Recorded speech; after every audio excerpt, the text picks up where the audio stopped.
আজকে 25শে আগস্ট আমরা এখন আছি ইন্ডিয়ার জম্মু কাশ্মীরের শেষ যেটা উত্তরপ্রদেশ চীনের পাহাড়ি অঞ্চলের মাঝখানে আমরা দাঁড়িয়ে আছি। বরফের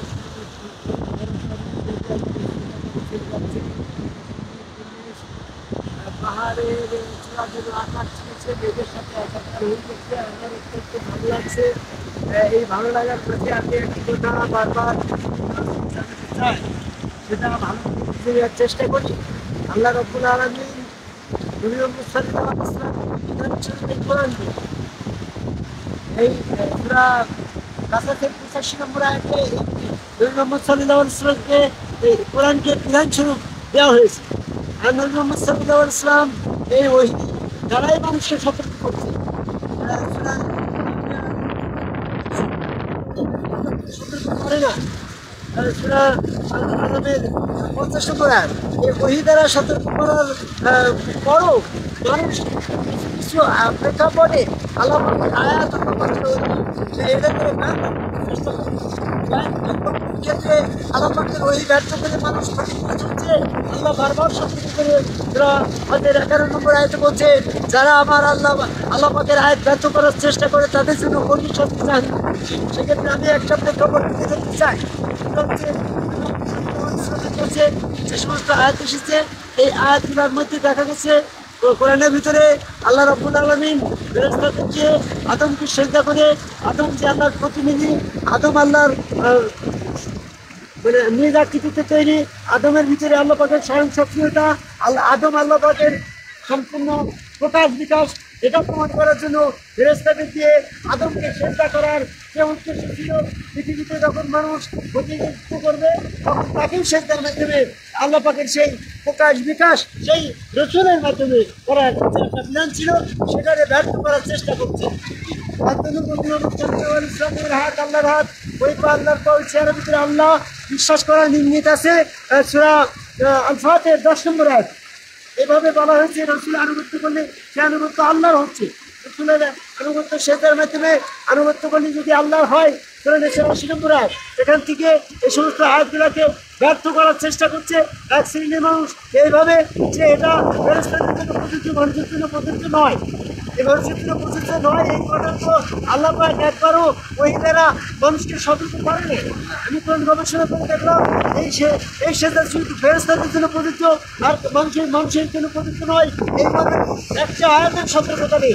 আজকে বর্তমান আলেম ওলামা যারা আমাদেরকে সতর্ক করছে যে মানুষকে সেজদা করা যাবে না, এরকম তাদের মন গড়া কথা, তাহলে মন গড়া কথা দিয়ে কথা থেকে না থেকে আল্লাহ পাক যে উদ্দেশ্যে আদমকে সেজদা করতে বলা হয়েছে, আদম সেজদার উদ্দেশ্যগুলা ব্যর্থ করে মানুষ কঠিন শাস্তি জাহান্নামের দিকে চলে যাচ্ছে।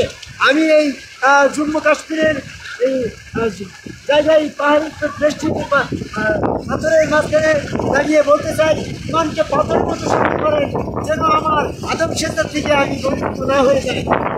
এটা অনেকেই বলে যেটা ফেরেশতাদের সময় ছিল, আদমের সময় ছিল, এটা ইউসুফ আলাইহিস সালামকে সেজদা করে ওই সময় ছিল। আমাদের নামের ক্ষেত্রে এটা প্রযোজ্য নয়। এটা সূরা বনী ইসরাঈলের ৭৭ নম্বর আয়াতে বলছে, হে রাসূল তোমার পক্ষে যে করেছি, হে মুহাম্মদ তোমার জন্য তাদের জন্য যে বিধান ছিল তোমার জন্য একই বিধান।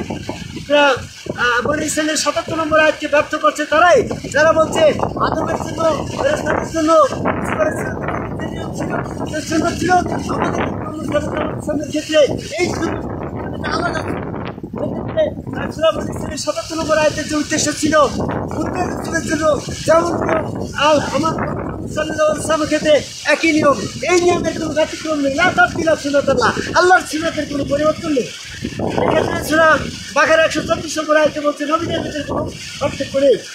আদম আলাইহিস সালাম সেজদা গ্রহণযোগ্য নবী, ইউসুফ আলাইহিস সালাম সেজদা গ্রহণযোগ্য নবী, এবং নিশ্চয়ই আমার নবী মুহাম্মদ সাল্লাল্লাহু আলাইহি ওয়াসাল্লাম তার অনুসারীদের সেজদা গ্রহণযোগ্য নবী ছিল। এই সমস্ত আদম সেজদার আয়াতগুলোকে ব্যর্থ করার চেষ্টা করছে। আপনারা সতর্ক থাকবেন। এই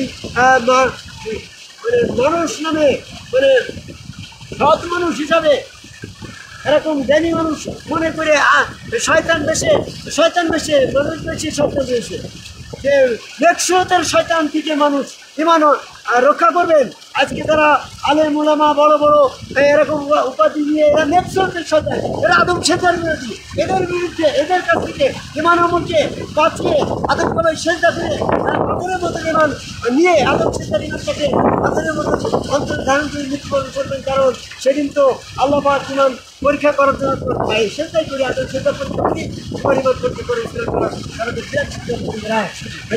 আদম সেজদার আয়াতগুলোকে যারা ব্যর্থ করার চেষ্টা করছে তাদের থেকে সতর্ক থাকবেন। আদম কবাই সেজদা করে একজন সম্মুখ রসুলের কাছে বায়াত গ্রহণ করে সেখানে আদম সেজদা করার আহ্বান করে এই জম্মু কাশ্মীরের উত্তরপ্রদেশ যেখানে চীনের বর্ডার